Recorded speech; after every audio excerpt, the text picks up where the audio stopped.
sejam muito bem-vindos. Que Jesus nos abençoe, nos proteja e nos dê condições para que sejamos compreendidos por todos que cá estão. Como já foi colocado, o nosso tema, justiça das aflições. Esse assunto nós encontramos no Evangelho segundo o Espiritismo, no seu capítulo 5, no item 3.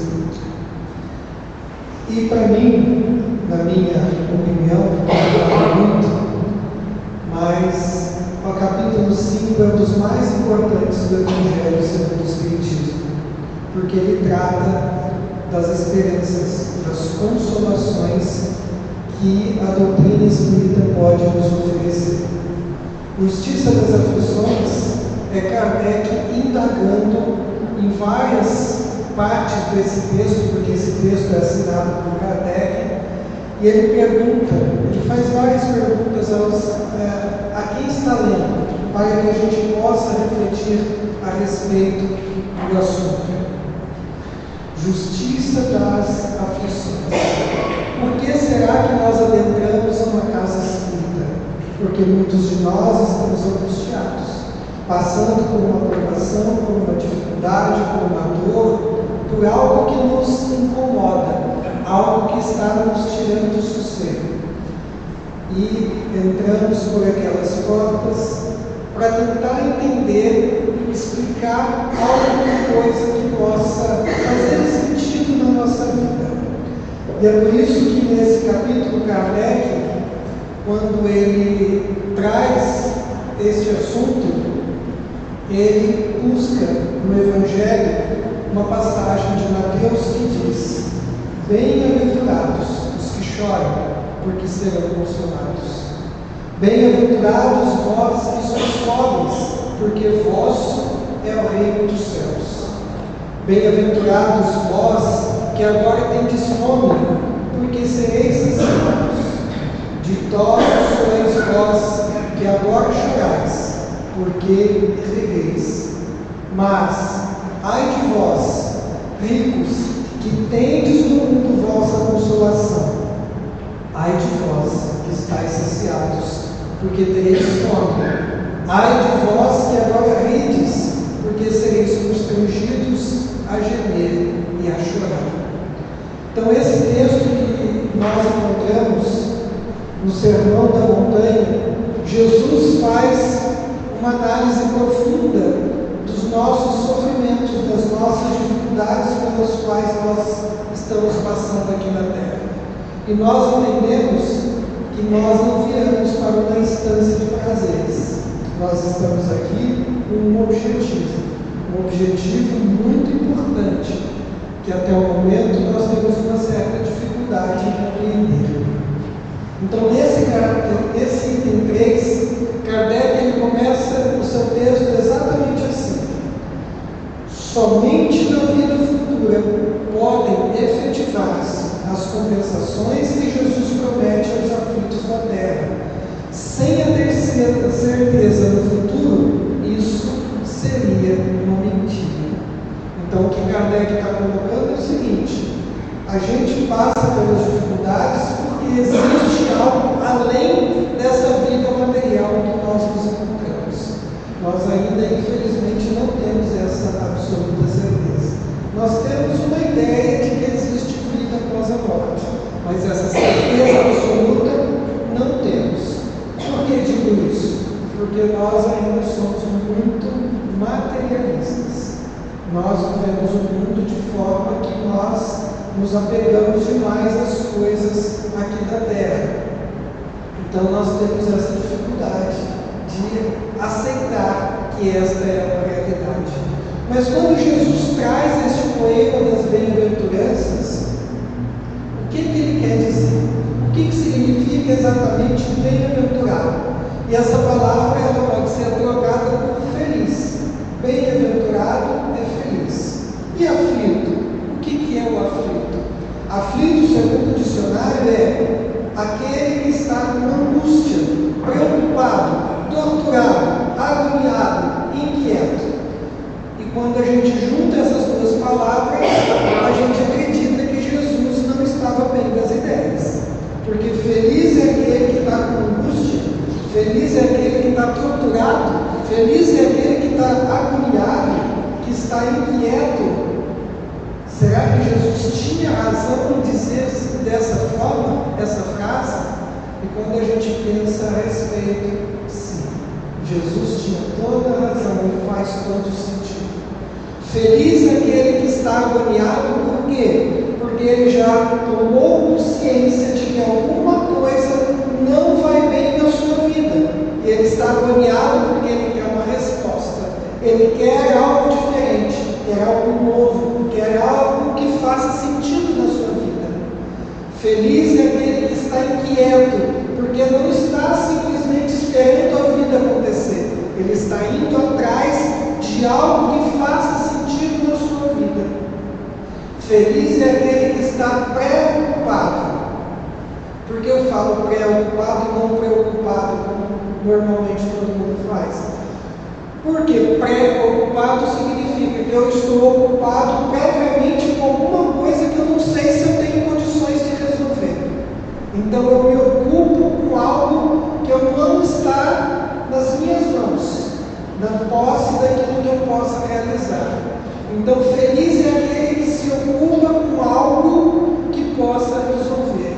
Então Jesus, sim, tem todo o sentido de falar: feliz é aquele que está agoniado, feliz é aquele que está inquieto, porque ele já tem consciência de que alguma coisa não está bem, de que alguma coisa está errada e que ele precisa fazer algo a respeito. Ele não vai ficar parado esperando que as coisas aconteçam. Lembremos, de uma música que diz: quem sabe faz a hora, não espera acontecer. É a gente que precisa ir ao encontro dessas necessidades e trabalhá-las em nós. Mas Kardec, ele, nesse questionamento, nesse texto, ele faz uma pergunta muito importante e muito interessante. Mesmo com essa certeza, dificilmente se compreende a conveniência de sofrer para ser feliz. Então Kardec está falando assim: será que a gente precisa sofrer para ser feliz? Muitos, inclusive, acreditam que os espíritas adoram o sofrimento. Não é assim, não? Tem gente que acha que a gente é masoquista. Ah, você tem que passar por isso. Então você tem que sofrer ali quietinho no seu canto, está doendo, curta a sua dor. Não tem nada a ver com isso. Sofrimento e dor são coisas distintas. Tem uma história que nos é contada pelo médico, esqueci o nome dele, é Sérgio, ele tem um sobrenome que eu esqueci o sobrenome dele agora. Mas esse médico, ele fazendo um estágio no hospital, ele se deparou com uma situação muito interessante que fala a diferença entre dois sofrimentos. Dois homens vão procurar um consultório porque estão com os dedos quebrados. Um está num sofrimento, numa agonia tremenda, porque ele é pianista.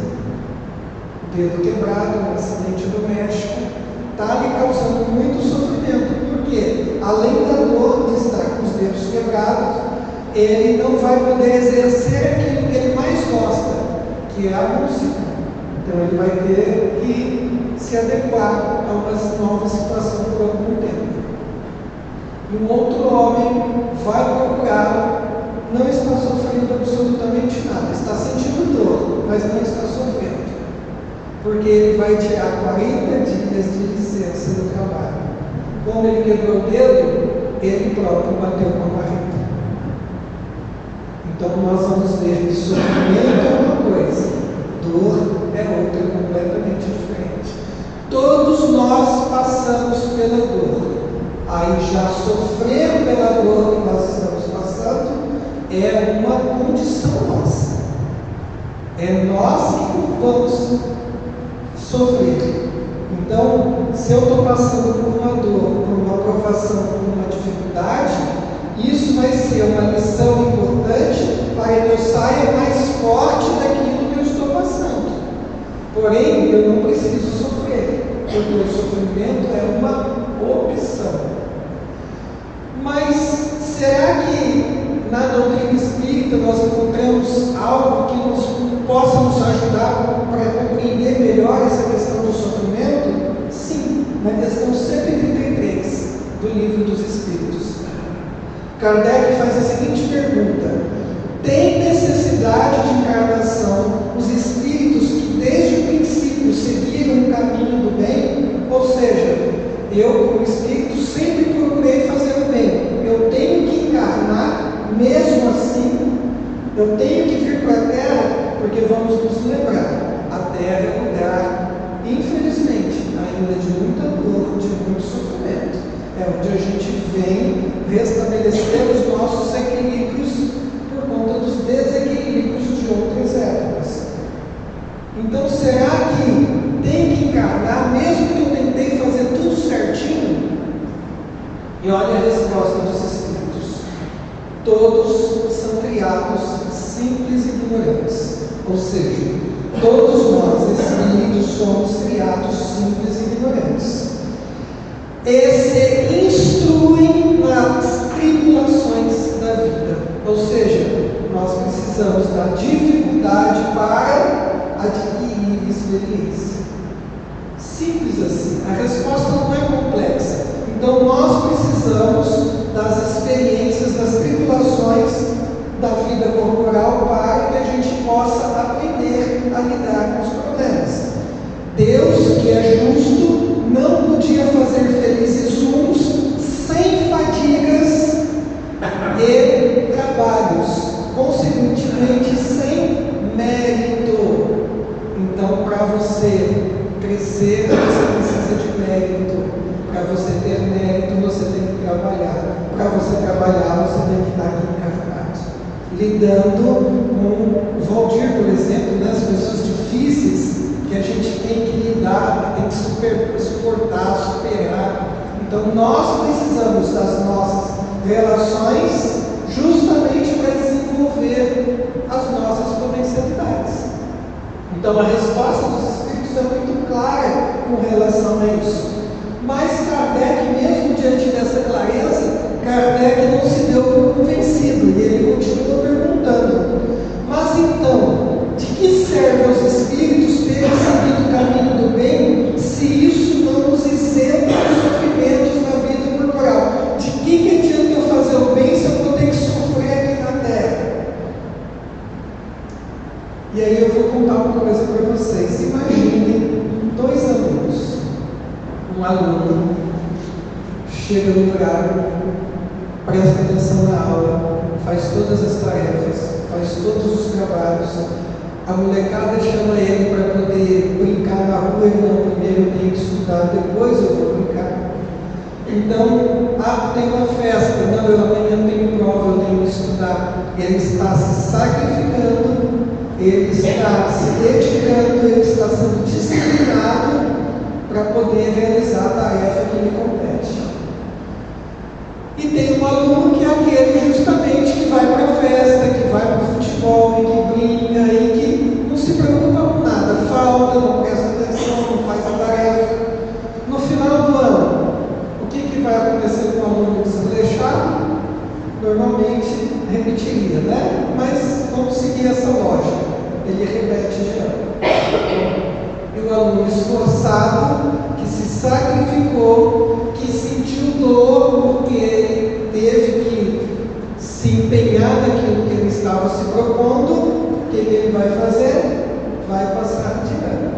Então, o bom aluno passa de ano, chega no fim da escola mais cedo. O mau aluno repete de ano. Por que vocês acham que a gente tem encarnado?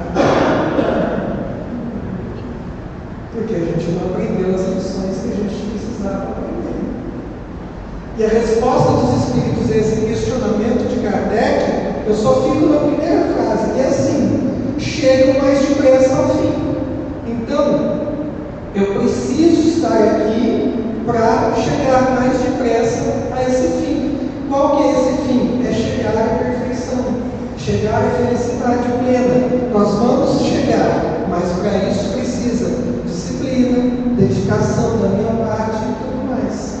Por isso que tem uma frase que faz muito sentido na nossa vida, que diz assim: mar calmo não faz bom marinheiro. É exatamente isso. A gente precisa de um chacoalhão da vida de vez em quando para a gente acordar, para a gente ver as coisas que estão acontecendo à nossa volta, para que a gente tome consciência do que está acontecendo. Tem uma frase que diz uma coisa muito importante, que é: o animal satisfeito dorme. E muitos de nós estamos nesse estágio de consciência, ao que Joana de Ângeles chama de consciência, de sonos sem sonhos. Ou seja, é a vida fisiológica que nós estamos vivendo. O que é a vida fisiológica? Comer, beber, dormir, procriar. São só as coisas fisiológicas, nós não fazemos mais nada além disso. Então nós estamos numa condição de sonos sem sonhos, porque nós não tomamos consciência de que somos espíritos e temos algo mais. Ou seja, nós ainda não estamos aflitos.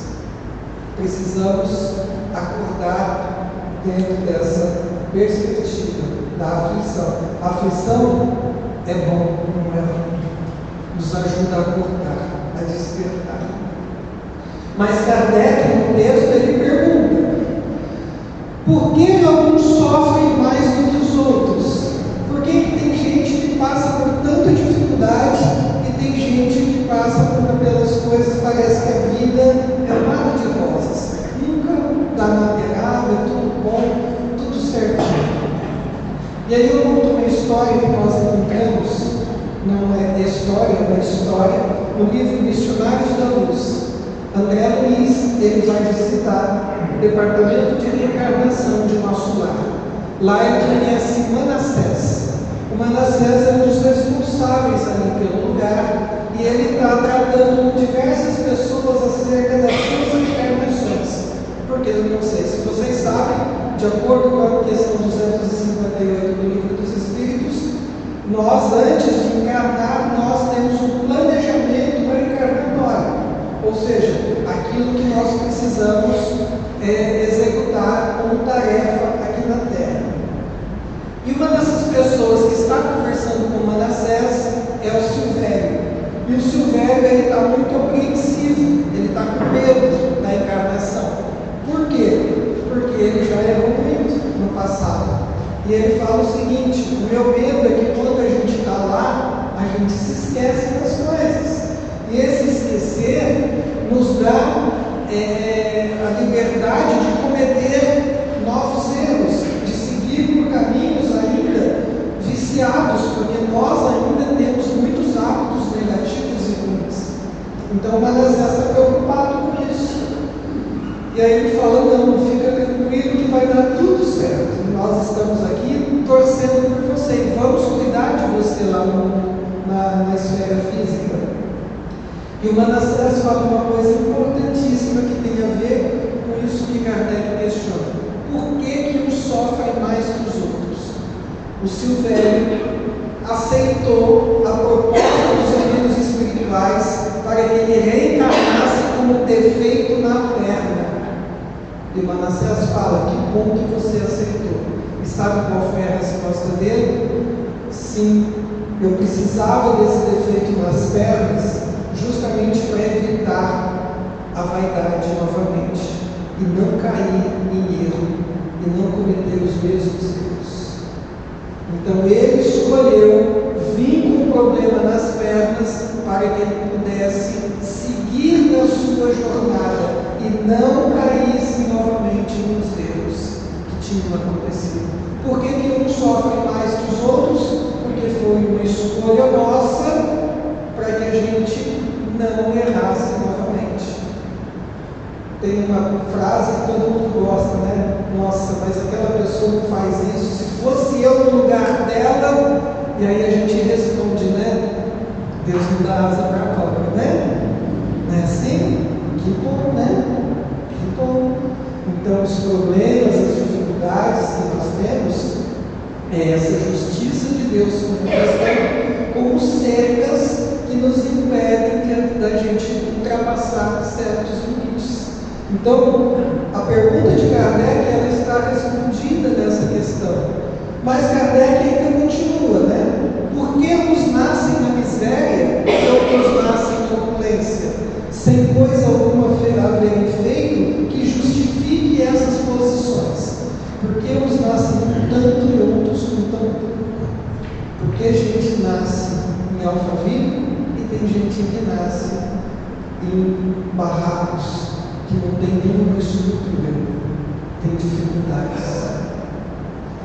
E aí eu vou contar uma história para vocês, mais uma vez de um livro. Essa história que nós encontramos no livro Memórias de um Suicida é a história do Mário Sobral. Mário Sobral é um rico comerciante em Portugal. Ele estudou nas melhores escolas, na Universidade de Coimbra.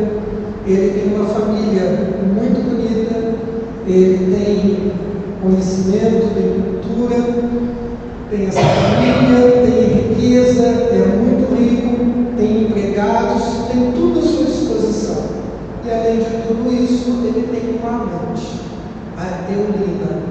Em determinado dia, a Eulina fala que não quer mais nada com ele, para que ele pudesse se afastar. E Mário Sobral, negando a tudo isso, fica com raiva e ataca a Eulina com as suas mãos, estrangulando ela. Ele a mata. E naquele burburinho, naquela confusão que estava acontecendo ali naquele quarto onde eles estavam, as pessoas querendo entrar, ele vendo o que tinha feito, é tomado de um certo arrependimento, pega uma corda, amarra o caio do prédio onde ele está e se enforca, se mata ali. É recolhido pela legião dos servos de Maria e levado para uma instituição onde ele é cuidado por algum tempo.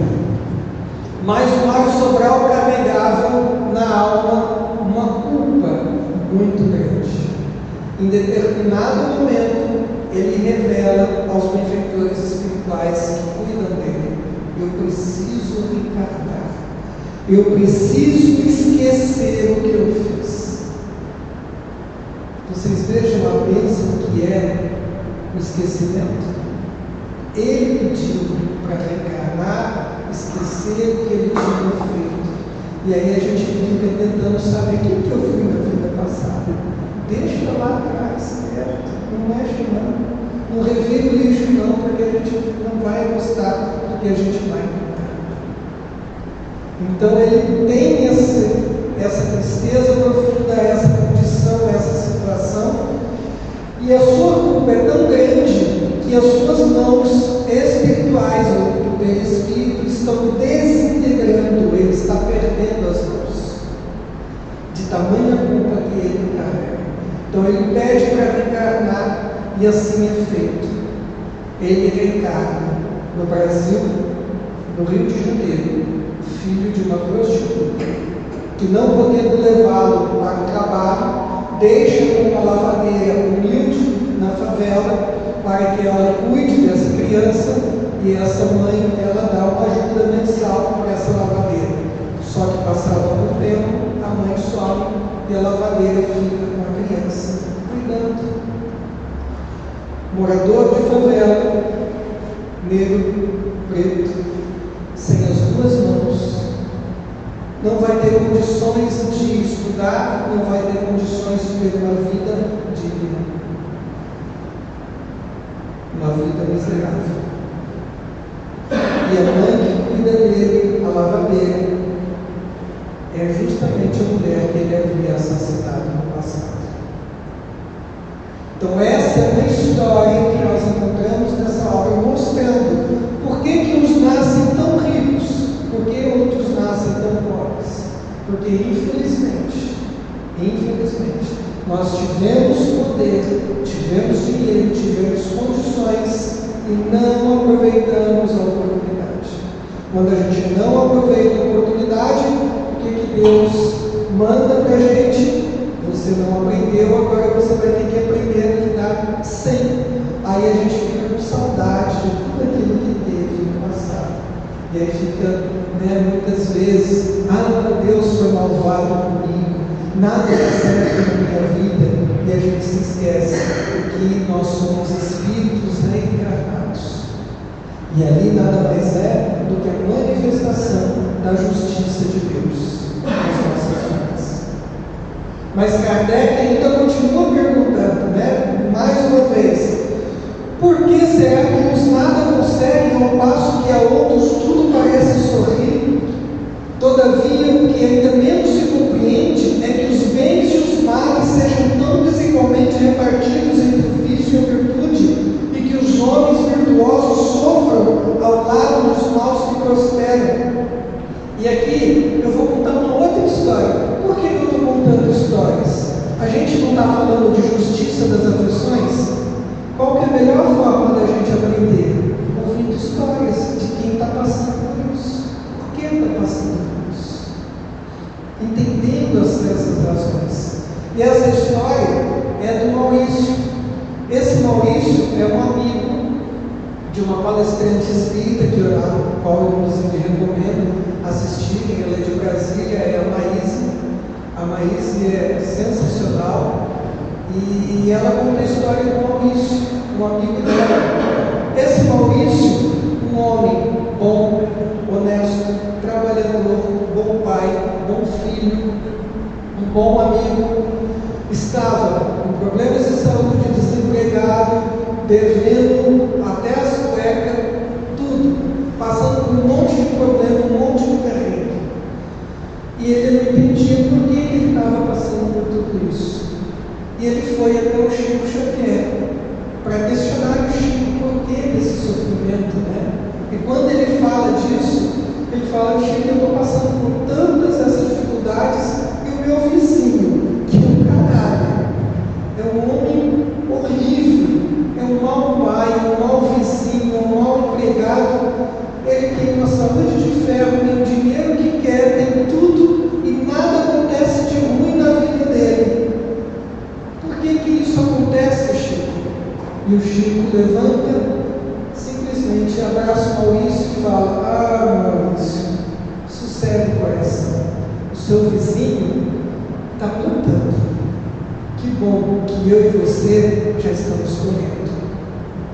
Então, se a gente pensar, a visão do sofrimento é colheita. Se é colheita, é abundância na nossa vida. Se é abundância, é coisa boa. Significa que eu não vou precisar passar pelo mesmo perrengue mais adiante. É lição aprendida, é lição que eu não vou precisar passar novamente. E seguir em frente. Então, toda dor pela qual nós passamos, toda provação pela qual nós passamos, é a justiça de Deus se manifestando, cobrando a sua parte e permitindo que a gente pague e siga em frente. Isso é importante a gente pensar a respeito. Mas Kardec não se deu por vencido e ele continua. A fé no futuro pode até consolar e dar paciência para a gente, mas não explica essas anomalias que parecem desmentir a justiça de Deus. Por que ele está falando isso? É que, infelizmente, quando olhamos uma pessoa, nós enxergamos o que essa pessoa está vivendo, o que ela demonstra, o que ela aparenta hoje, mas nós não sabemos quantas dores essa pessoa carrega na alma. Nós não sabemos quanto sofrimento. Nós não sabemos tudo que aconteceu, não só nessa vida, nessa existência, mas da vida passada. Nós não sabemos nada da vida do outro, mas nós achamos que a vida do outro é melhor. Interessante, que a grama do vizinho é sempre mais verde. Não é, é a nossa perspectiva, é o nosso olhar, é o nosso jeito de olhar. E aqui a gente precisa parar de olhar para a vida do outro achando que a vida do outro é melhor. A nossa é melhor, porque nós estamos no lugar certo, com as pessoas certas, no momento certo da nossa vida. Não estamos no caímos de paraquedas aqui. Então é importante a gente pensar pensar e refletir a respeito disso. É fazer o meu melhor diante daquilo que eu estou passando, porque a justiça divina está se manifestando ali, em tudo que está acontecendo comigo. Nada é por acaso, não existe acaso na vida. Então é importante a gente sentir tudo isso.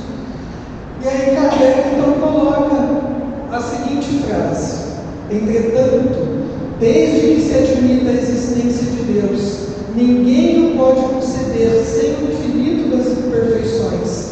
Ele necessariamente tem todo o poder, toda a justiça, toda a bondade, sem o que não seria Deus. Se é soberanamente bom e justo, não pode agir caprichosamente nem com parcialidade.